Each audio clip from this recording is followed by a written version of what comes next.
ജോയി ഇവിടെയല്ലേ താമസിക്കുന്നത്? ജോയി ചേട്ടാ തൂങ്ങിട്ട് ഇരുക്കാரு ഇന്ന എന്തിരിക്കില്ല. തൂങ്ങിട്ട് ഇരുക്കാரு. തൂക്കിട്ടിരിക്കുന്നോ? തൂങ്ങിയിട്ടിരിക്കാറ് ഉറങ്ങുവാണ്. കോഴിക്കോട് ബീച്ചിൽ കഞ്ചാവ് ഉണക്കാനിട്ട് കൂടെ കിടന്നുറങ്ങിയ യുവാവ് 370 ഗ്രാം കഞ്ചാവുമായി വെള്ളയിൽ സ്വദേശി പോലീസിന്റെ പിടിയിലായി. ഇത്രയും വലിയ ഗതികെട്ടവൻ ഈ ലോകത്ത് വേറെ ആരെങ്കിലും ഉണ്ടാവും എന്റെ കർത്താവേ. രാവിലെ ബീച്ചിൽ വ്യായാമത്തിന് എത്തിയവരാണ് ഇയാളെ കണ്ടത്.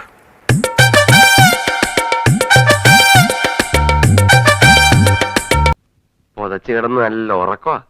ചെന്നവന്റെ നടുവിന് നോക്കി ഒരു ചവിട്ട് കൊടുക്കട്ടാ. അതെന്തിന്? ഒരു സന്തോഷത്തിന്.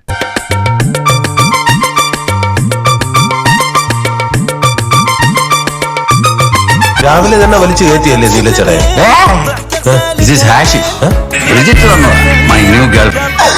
നമ്മൾ സാധാരണയായി അരി, ഗോതമ്പ്, കൊപ്രയൊക്കെ ഉണക്കാനിട്ട് അതിനിങ്ങനെ കാവൽ നിൽക്കാറുണ്ട്. കാക്കയോ മറ്റോ വന്ന് കൊത്തിക്കൊണ്ടുപോകുന്നതൊക്കെ ഒഴിവാക്കാൻ. ഫുൾ ടൈം കഞ്ചാവ്. ഈ കോഴിക്കോട് ബീച്ചിലുണ്ടായ കാഴ്ച ഒരു കടലാസിൽ കഞ്ചാവ് അത് വിരിച്ച് അതിന് സമീപത്ത് യുവാവ് കിടന്നുറങ്ങുന്നതാണ്. അവിടെ വന്നും പോകുന്ന സായിപ്പുമാർക്കും മതമാർക്കും കഞ്ചാവും കറുപ്പും സപ്ലൈ ഇപ്പൊ പുതിയ പണി. രാവിലെ ബീച്ചിൽ നടക്കാൻ വന്ന ആളുകളൊക്കെയാണ് ഈ ഒരു കാഴ്ച കണ്ടത്. ആദ്യമേ ഇത് കഞ്ചാവാണോ എന്നൊരു സംശയം ഉണ്ടായിരുന്നു. പിന്നീട് അടുത്തെത്തി നോക്കിയ സമയത്ത് കഞ്ചാവാണെന്ന് ഉറപ്പിക്കുകയും പോലീസിൽ വിവരം അറിയിക്കുകയാണ് ഉണ്ടായത്. പരുവം കണ്ടിട്ട് നിനക്ക് മനസ്സിലായില്ലേ? ഉള്ള കള്ളും കഞ്ചാവും വലിച്ചു കയറ്റി നിക്കണ കണ്ടില്ലേ?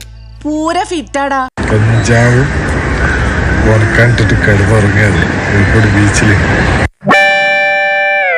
കഞ്ചാവ് നോക്കുമ്പോ വീടും പറമ്പും ഈ തരികടൽക്ക് എഴുതി കൊടുക്കരുത്. ഉറപ്പില്ലടാ. ചിലപ്പോ ഞാനീ അതിന്റെ ട്രിപ്പിങ്ങിലാണെങ്കിലേ ആരെങ്കിലും ഒരു മുദ്രക്കടലാസ് കൊണ്ടുവന്ന ഞാനതങ്ങ് ഒപ്പിട്ടു. നേരിയ നനവുണ്ടായത് കൊണ്ടാണ് ബീച്ചിൽ ഇങ്ങനെ വിരിച്ചുണങ്ങാനിട്ടത് എന്നാണ് ഇയാൾ പോലീസിനോടൊക്കെ പറഞ്ഞിട്ടുള്ളത്. ഇപ്പൊ ഇടയ്ക്കിടയ്ക്ക് ഇങ്ങോട്ട് വരുന്നുണ്ട്.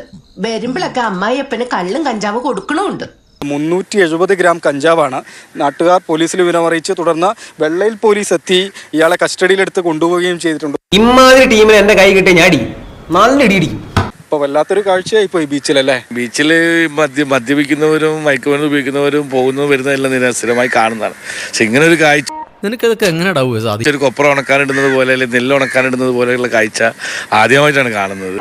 പിന്നെ നിങ്ങളൊരു കാര്യം മനസ്സിലാക്കണം, ഇവിടെ പോലീസ് ഉള്ളതുകൊണ്ടും പോലീസിനെ കൈ കെട്ടി നല്ല ഇടി കിട്ടുന്നുള്ള പേടിയുള്ളതുകൊണ്ടാണ് നിങ്ങളൊക്കെ രാത്രി കിടന്നുറങ്ങിയമാരെ വാതിലും കുത്തി തുറന്ന് ബലാത്സംഗം ചെയ്ത് കൊള്ളടിച്ച് പോകാത്തത്. ഇവിടെ രാവിലെ തന്നെ 6 മണിയാകുമ്പോഴേക്ക് തന്നെ പ്രാവുകൾ, ഏറ്റവും കൂടുതൽ പ്രാവുകൾ വന്ന് ഭക്ഷിക്കുന്ന സ്ഥലമാണ് ഇവിടെ.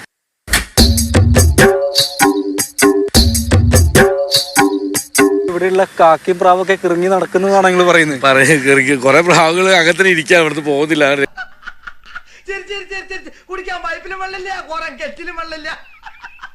കണ്ടാൽ തന്നെ അറിയാം പ്രാവ് തലയിൽ നാത്തിയിട്ട് ഇങ്ങനെ ഇരിക്കുകയാണ്.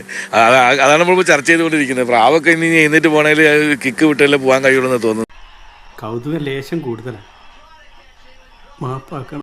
രാത്രി വന്ന യുവാവാണ്. ഇത് ഈ കഞ്ചാവ് ഉപയോഗിച്ച് ഓഫായി പോയതാണോ എന്ന് ഏതായാലും അറിയില്ല. പോലീസ് ഇയാളുടെ വൈദ്യപരിശോധന അടക്കം നടത്തിയാലേ അങ്ങനെ പറയാനും കഴിയുകയുള്ളൂ. ഞങ്ങൾ അങ്ങ് ഇറങ്ങട്ടെ. ആയിക്കോട്ടെ, സന്തോഷായി.